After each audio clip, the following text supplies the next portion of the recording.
प्यारे बच्चों, अस्सलामु अलैकुम वरहमतुल्लाहि वबरकातुहू। अल्हम्दुलिल्लाहि रब्बिल आलमीन वस्सलातु वस्सलामु अला अशरफिल अंबिया वल मुरसलीन नबीना मुहम्मद व अला आलिहि व सहबिहि अजमाइन।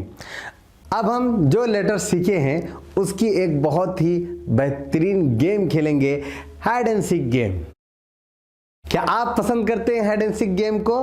मैं तो बहुत पसंद करता हूं माशाल्लाह, आप भी पसंद करते हैं। तो चलिए अब हम खेलते हैं उन लेटर्स के साथ हाइड एंड सीक गेम।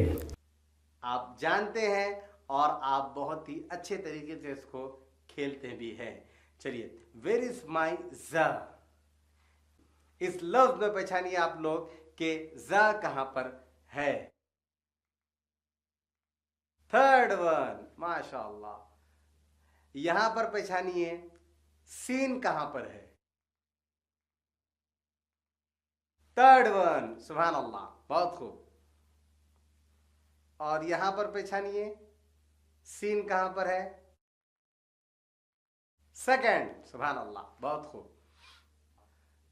यहां पर पहचानिए सीन कहां पर है।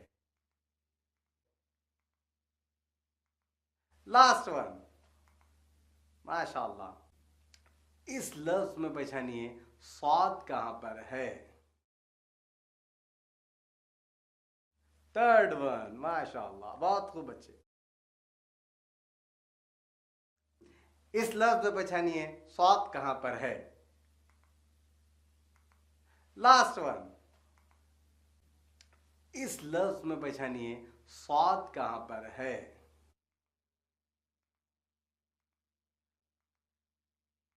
सेकंड, सुभान अल्लाह, बहुत खूब। प्यारे बच्चों, माशाल्लाह आप लोगों ने बहुत ही अच्छे तरीके से गेम को खेला और आपने तमाम लेटर्स को बहुत ही अच्छे तरीके से पहचाना है। जज़ाकल्लाह खैर। वस्सलामु अलैकुम वरहमतुल्लाहि वबरकातुहू।